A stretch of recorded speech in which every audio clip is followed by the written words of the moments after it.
A lonely CEO thought he was meeting a model on a blind date, but it was a poor single mom who stole his heart. The rain had stopped just an hour before leaving the sidewalks of Manhattan glistening like polished glass. Inside a quiet corner cafe tucked behind a centuries-old bookstore, the air smelled of cinnamon, old pages, and espresso. It was the kind of place made for whispered conversations and thoughtful silences.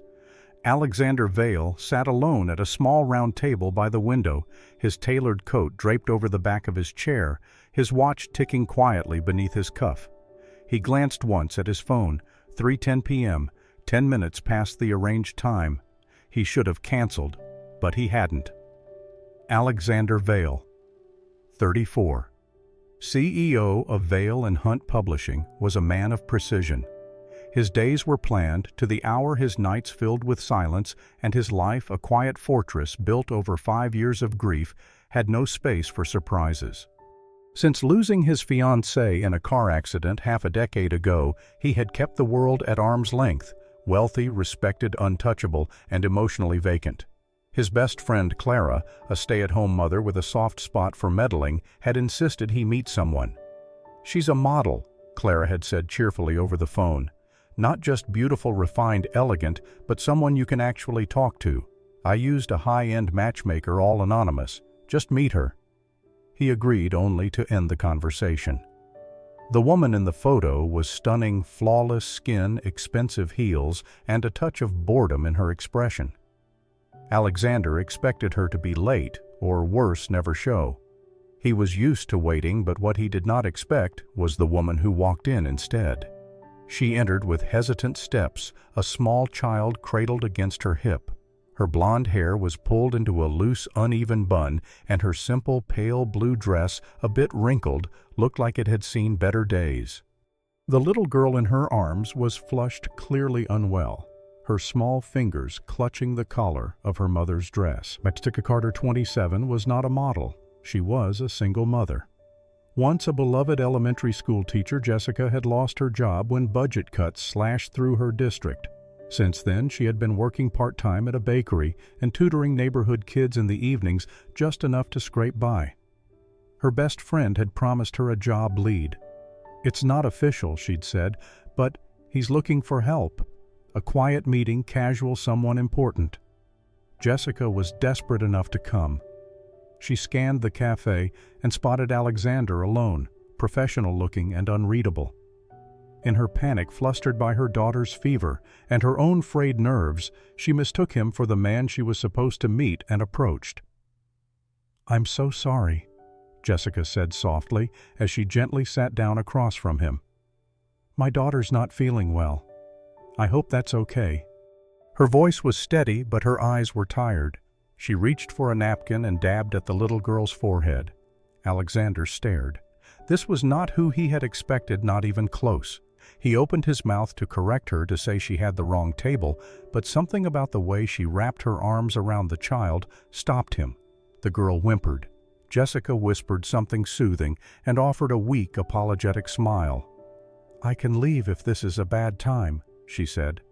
"My friend just said it would be a short meeting about a job." Alexander didn't know why he did it, but he shook his head. "No stay." He signaled to the waiter, asked for a glass of warm water, and slid the napkin dispenser closer to her. Jessica blinked, surprised, then nodded gratefully. Her daughter Amy rested her head against Jessica's chest, calming a little. Alexander sat still, silent, observing.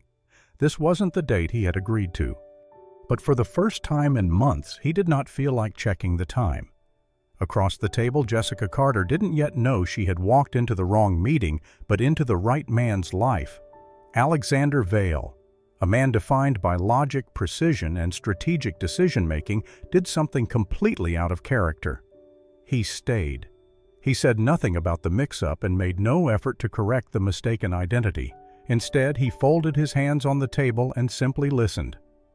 Jessica Carter, clearly flustered but composed, assumed the meeting was the job referral her friend had described. Her voice trembled at first, unsure if she was saying the right things, but when Alexander gave a small, silent nod, still listening, she seemed to relax. "I used to teach second grade," She began adjusting Amy in her lap. The little girl had fallen into a light sleep against her shoulder. I always dreamed of starting a small classroom one day, a place for kids who needed help but couldn't afford private tutoring. She hesitated, brushing her hand over Amy's soft curls. But then the school cut funding. They let go of most new teachers. I was one of them. Her smile was quiet, almost apologetic. Since then, I've been working at a bakery and tutoring after hours. Nothing glamorous, but it keeps us going. Alexander studied her. There was no pitch in her tone, no performance, just quiet honesty and a weariness that had clearly settled into her bones long ago. Amy let out a small cough. Alexander, without thinking, reached for a tissue and handed it over. Jessica blinked in surprise. "Thank you," she said quietly. He turned to the passing waiter. "Can we get a cup of warm water and a clean towel?" Jessica looked taken aback. "You don't have to." "She needs it," he said simply. "And so do you." Her laugh was soft, unsure. "I guess I do." When the items arrived, she tended to Amy, gently pressing the damp towel to her daughter's neck. Her hands shook slightly, not just from fatigue, but from years of never letting herself pause. After a long silence, Jessica spoke again. "I don't know if I'm what you're looking for, or if this job is still open, but I learn quickly. I work hard. I'll take anything." Alexander didn't speak at first. The weight in his chest was unfamiliar. She still thought this was an interview, and instead of feeling embarrassed, she was trying to earn the opportunity anyway. "You've said more in 10 minutes than most resumes do in 10 pages, he finally said. Jessica smiled, tired, but sincere. Amy stirred in her arms, her cheeks flushed from the fever, and glanced at Alexander curiously before leaning in against her mother again. Jessica started packing up. "I should let you go. I'm sorry this wasn't what you expected, and I'm really sorry for bringing her. I didn't have a sitter." Alexander slowly stood as well. "Thank you for coming," he said, his voice steady. Jessica hesitated. "Even though I wasn't the person you were supposed to meet for the first time?" His lips curved. "Especially then." Jessica gave him a puzzled nod and walked away. Amy's small arms wrapped tightly around her neck as they stepped out into the fading afternoon. That night, Alexander sat in his office. A manila folder lay open on the desk, containing the real blind date his friend had arranged. The woman in the photo was everything the agency promised, polished, poised, the very image of perfection. He stared at the glossy photo for a moment, then closed the folder and slid it into the bottom drawer of his desk. Out of sight, out of mind. What he couldn't put away, however, was that single, lingering moment when Amy had stirred, looked up with sleepy eyes, and whispered into her mother's ear, "I like that man, Mommy." Jessica had smiled, kissed her daughter's forehead, and whispered something back that Alexander couldn't hear, but he had felt it, and it stayed with him more than any face in a file, more than any profile on paper. It was not the woman he had expected, but somehow it was exactly the person he had needed. 2 days after the unexpected meeting at the book cafe, Alexander Vale found himself doing something unfamiliar. Thinking about someone outside of work long after the office had emptied, he sat at his desk staring at a blank email. The name Jessica Carter lingered in his thoughts, along with the image of a tired mother cradling her child with quiet dignity. He called in his assistant, Lauren, a capable woman who had worked beside him for years. "I need you to find out more about someone," he said quietly. Lauren raised an eyebrow but didn't question it. The next day she returned with a short report. Jessica Carter, 27, former elementary school teacher, laid off 2 years ago due to budget cuts, no criminal record, minimal online presence, lives in a modest apartment in Brooklyn with her 3-year-old daughter, Amy. Currently tutors and works part-time at a bakery. "She's clean," Lauren concluded, barely staying afloat. Alexander gave a single nod. "That's all. Thank you." That evening, he opened a rarely used private email and typed the subject, "Remote Editorial Opportunity." "Dear Miss Carter, following a recent conversation, I would like to offer a 1-week trial collaboration as a freelance editor on a children's literature manuscript. The role would involve reviewing story structure and age-appropriate psychological elements, areas aligned with your background in education. This is a compensated remote role. Please reply if interested. Warm regards, A. Vale. Jessica found the email late at night after Amy had fallen asleep on the couch. She reread it confused. He remembered her background. Was this pity? She almost deleted the message, but the tone felt respectful, professional. It felt real. She replied the next morning, cautiously accepting. By noon, a manuscript appeared in her inbox, a gentle story about a bear cub learning to make friends. Jessica read it twice, then opened the editing tool. She didn't just correct grammar, she offered insightful thoughts. For example, page 12. The bear's reaction seems too mature for a 6-year-old. Perhaps revise the dialogue for a younger vocabulary. And chapter 3. Consider linking the fear of the dark with the campfire scene earlier. It might help younger readers connect emotionally. Every note ended with just a suggestion. Feel free to disregard. Alexander reviewed her edits that night. They were sharp, insightful, and refreshingly humble. No ego, no fluff, just understanding. As the week progressed, her changes transformed the story. Dialogue flowed, emotions felt true, and even the pacing improved. By the end of the week, Alexander made a decision. He sent a formal invite. Come meet the editorial team. Jessica read the email in stunned silence. She hadn't stepped into a professional building in years, not as a teacher, not as anything more than a barista or delivery person. She wore her cleanest shirt and a cardigan with a stitched elbow. Amy stayed with a neighbor. Her hands trembled as she walked through the publishing office lobby, not with coffee in hand, but as a contributor. The conference room was bright. An assistant editor offered her tea. Another complimented her notes. Alexander stood at the head of the table. He looked composed, but when their eyes met, his expression softened. "Jessica," he said, gesturing to a seat beside him.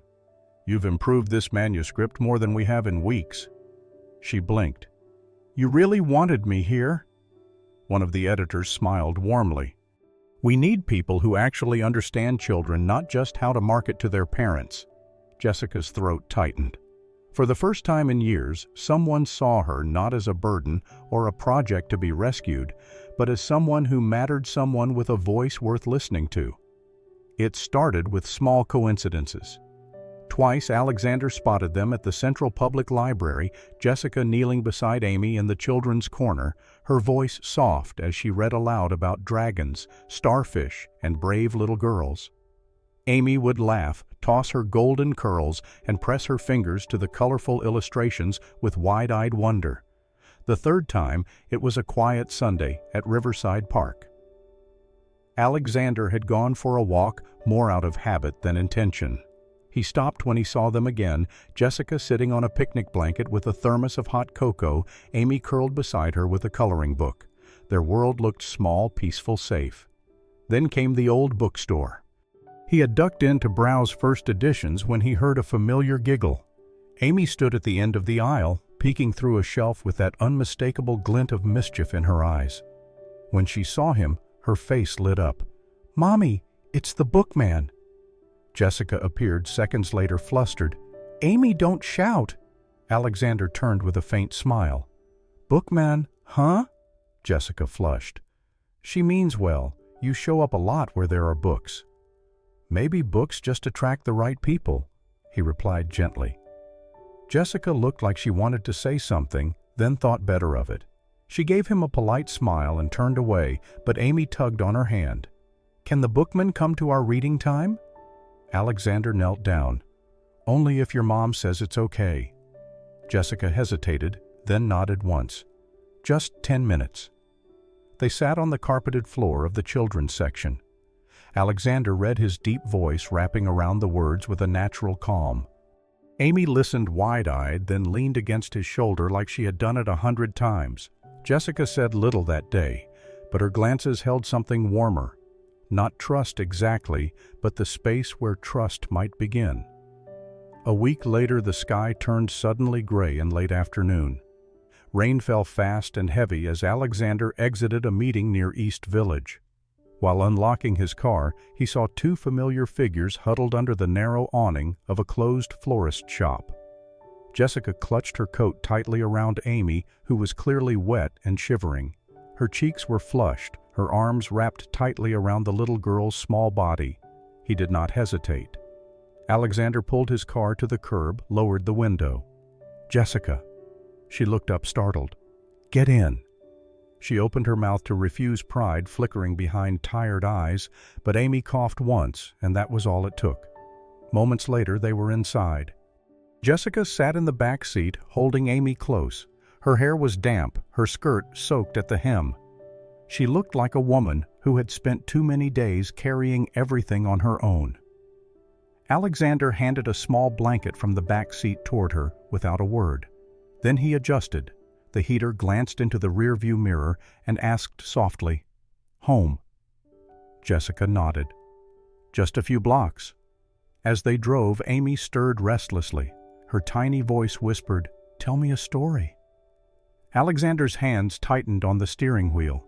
Then he cleared his throat. Once upon a time there was a small fox who lived in a very noisy forest, but the fox liked quiet things like stars and the sound of snow. Jessica leaned back, her eyes fixed on him in the mirror. "Other animals didn't understand," he continued, his voice steady and low. "They said the fox was strange, but the fox just waited because sometimes the right friend comes when you stop looking." By the time they reached her building, Amy had fallen asleep in Jessica's arms, her breath soft and even. The rain was still falling. Streetlights shimmered against the wet pavement. Alexander turned off the engine, but did not speak. Jessica looked down at Amy, then up at him. "Thank you for the ride, and the story." He didn't reply right away. Then quietly he said, "If you ever need someone behind you just to make sure you're not standing alone, I am willing." Jessica's lips parted. She didn't answer, but tears welled up in her eyes, slipping down silently as she nodded once. He watched them climb the stairs to their building, Jessica carrying the child, and something else now, something heavier than a girl, but lighter than loneliness. Alexander sat in his car a little longer, the ghost of Amy's laugh still echoing, wondering when Bookman had started to feel like a name he wanted to keep. Kelly had always been sharp, loyal, meticulous, and far more observant than Alexander gave her credit for. For years she had protected his time, his image, and as she liked to say, his heart. So when she finally spoke up about Jessica Carter, it was not out of jealousy, but caution. "She's nice," Kelly said evenly, tablet in hand. "Too nice." Alexander glanced up from the manuscript he was reviewing. "Meaning I've seen her type before," Kelly replied. "Quiet, polite, disarming, but she is not here by accident." He sighed. "Kelly, you're a high-profile publisher. She's a struggling single mom with just enough charm and just enough backstory to look harmless, but people who've had to survive, they plan. Maybe not maliciously, but they always plan. She hasn't asked me for anything." "That's exactly it," Kelly said. "She doesn't need to. You're offering." Her words lingered long after she left. 2 days later, Kelly visited Jessica's apartment building, modest, aging, and wedged between a laundromat and a pawn shop. She watched from across the street, her coat pulled tight. Through a foggy window, she saw Jessica helping Amy with a craft project. The laughter drifting through the glass was real, which irritated Kelly more than she expected. She circled the building. Near the mailboxes, she noticed a folded page half stuck beneath some envelopes. It was labeled, "Book Pitch, Jessica C." A children's book concept, illustrated and handwritten. Kelly snapped a photo. That evening, she placed the image on Alexander's desk without a word. Jessica's neat cursive filled the page with small drawings of a fox and a little girl. A single line stood out beneath them. Maybe the smallest stories still deserve to be told. "She's positioning herself," Kelly said. Alexander didn't respond, but something in his expression shifted, dimmed. Jessica noticed almost instantly. The emails became brief. The warm notes in the margins disappeared. The invitations to weigh in on new drafts were gone. Amy asked, Why hasn't the bookman read to me lately?" Jessica smiled, trying to hide the ache in her chest. Maybe he's busy. But deep down she felt something was off, like someone had been watching her. Then one afternoon she spotted a woman across the street snapping a photo of their building before slipping into a black sedan. Jessica's stomach sank. She recognized the woman from a brief encounter in Alexander's office hallway. Kelly. That night, Jessica lay awake, thoughts spinning. Maybe she had hoped for too much. Maybe it was never real to begin with. The next morning she printed a letter, folded it carefully, carried it to the publishing office, and left it on the editorial desk. She didn't ask to see anyone, just left it there where she knew Alexander would find it. The letter was short.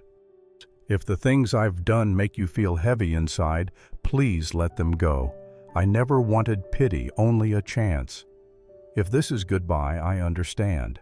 I just hope one day when you read something beautiful, you'll think of the girl who believed stories could still matter. Jessica." Alexander found it the next morning. He read it once, standing, then again seated, then again slower. Every word struck deeper. He thought of her voice, gently correcting a draft of her wiping rain from Amy's curls, of the way she never asked for anything. Not praise, not money, not attention.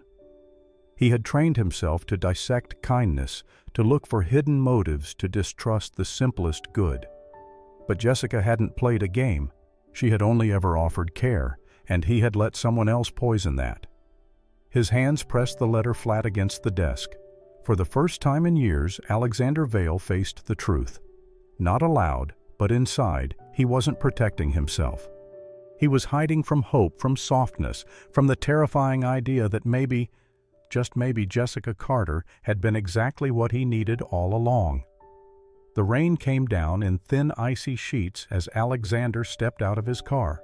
No driver, no umbrella, no assistant trailing behind. Just him, soaked through the shoulders of his wool coat, standing in front of a small, run-down apartment building on the quieter side of Queens. The hallway smelled faintly of mildew and overcooked rice. He walked up 2 flights of creaking stairs, water dripping from his cuffs, leaving footprints on the linoleum floor. Apartment 3B. He stood in front of the door for a moment, hesitating, then knocked. 3 firm taps. No answer at first. Then soft footsteps, a pause. The door opened. Jessica stood there, hair pulled back in a messy braid, wearing a worn sweatshirt and holding a towel in one hand. Her eyes widened when she saw him. For a long moment she didn't speak. Alexander looked different. Not the polished man from the office, not the cool, collected publisher who commanded every room, but just a man standing in the rain, his face raw with something unspoken. "Hi," he said simply. Jessica blinked. "What are you doing here?" "I needed to say something, and this time I wanted to do it without hiding behind emails or lawyers or fear." She didn't answer, but she didn't shut the door either. "I've spent years thinking I needed someone perfect." Alexander began, his voice low and steady. "Someone who looked a certain way, spoke a certain way, came without complications, without weight." His eyes met hers. "But the truth is, I don't need perfection. I don't need a model." Jessica stood very still. "I need someone real," he said. "Someone who can wipe her daughter's tears with the sleeve of her own coat and still smile at the world like it's worth it. Someone who doesn't ask to be seen, but makes you want to look closer anyway." She pressed her lips together, the towel now forgotten in her hands. "I let my fear speak for me. I let someone else's suspicion become my voice. And I almost let that silence something I hadn't even had the courage to name yet." His voice wavered just slightly. "You didn't ask for anything, Jessica. Not pity, not favors. All you ever gave me was honesty. And He broke off, his eyes briefly dropping, then lifting again. "I failed to return it." From beneath his coat, he pulled out a small canvas tote, slightly damp from the rain. He set it gently on the doorstep between them. Inside, wrapped in a protective sleeve, was a formal contract, her name printed at the top. It was an invitation to publish her first children's book with full editorial support, design team access, and complete author rights. Jessica looked down at the bag, then back at him. Her voice was quiet. "Is this a peace offering?" "No," Alexander said. "It's a beginning." Another pause.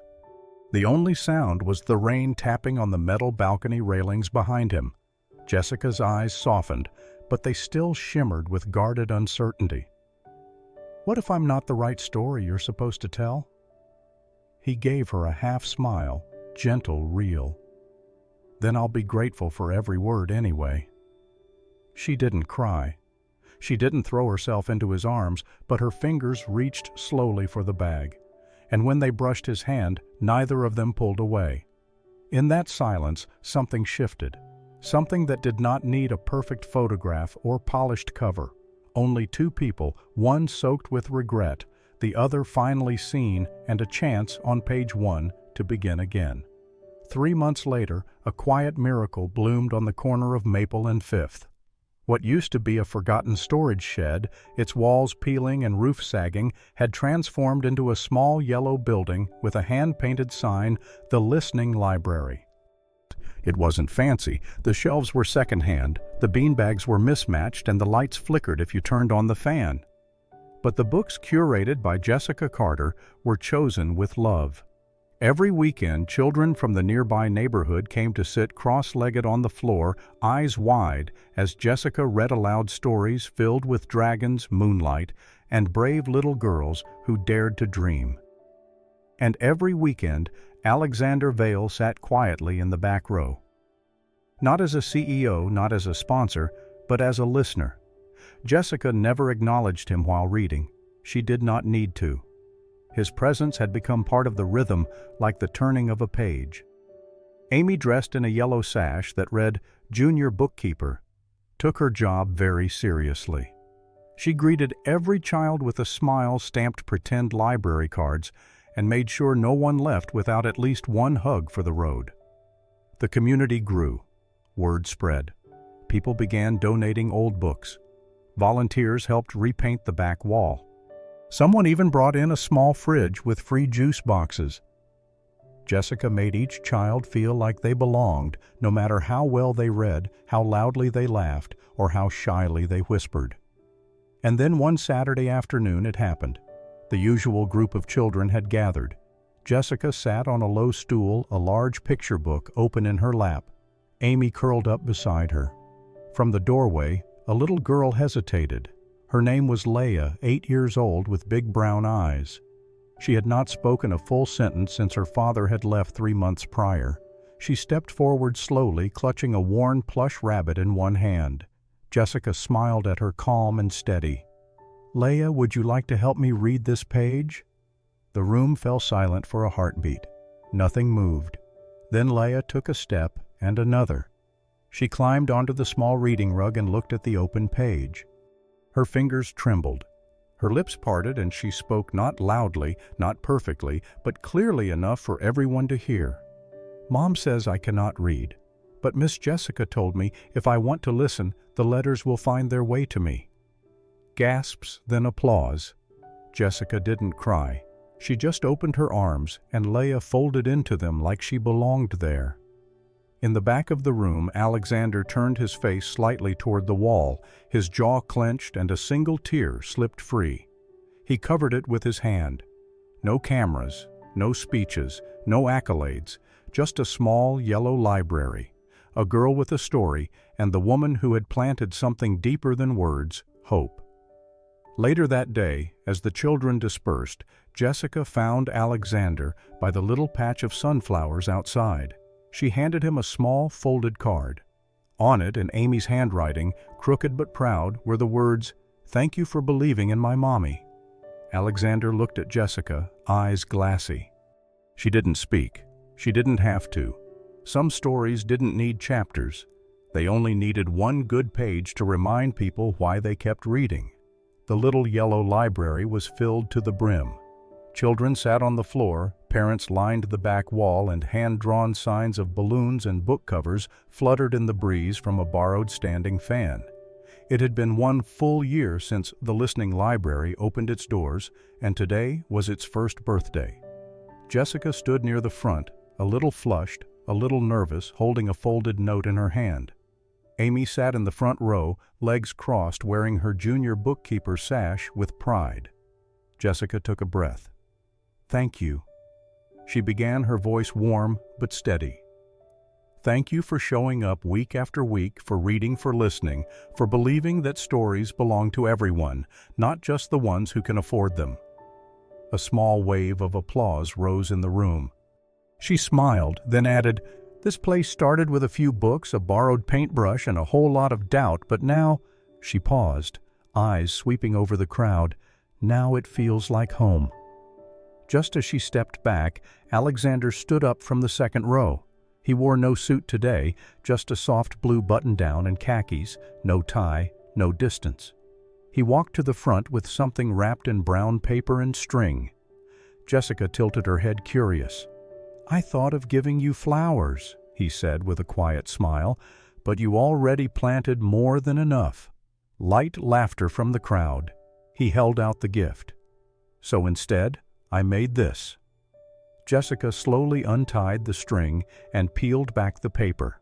It was a hardcover book, bound in cream linen with gold embossed lettering, delicate and almost invisible under the light.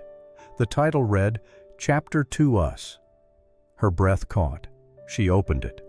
The first page held just one line typed in classic serif font. "We did not begin with perfection, but we can continue with honesty." Jessica blinked fast, but the tears came anyway. Amy stood toddled up beside her and planted a loud, smacking kiss on her cheek. "You look pretty when you cry, Mommy." Laughter rippled through the room again, softer this time, warmer. Jessica looked at Alexander. He didn't kneel, didn't offer a ring. He simply extended his hand. And for the first time, she didn't hesitate. She placed her hand in his, steady and sure. In that small library, surrounded by shelves and sunshine and second chances, two people who had lost their way found something they did not know they were still allowed to want, not the fairy tale, but the real thing. A second chapter written slowly together. Not all love stories begin with fireworks. Some begin with a quiet seat at the wrong table and end exactly where they were meant to be. Thank you for joining us on this heartfelt journey. If this story stirred something in you, made you smile, brought a tear, or reminded you that love can bloom in the most unexpected places, then it did what it was meant to do. At Soul Stirring Stories, we believe that real connection doesn't need grand gestures. It just needs truth timing and a little bit of courage. If you'd like more stories like this filled with warmth, hope, and humanity, don't forget to subscribe and hit that like button to support our channel. Your support helps us keep telling the kinds of stories that stay with you long after they end. We'll see you in the next chapter. Until then, remember, kindness is powerful, and love even more so.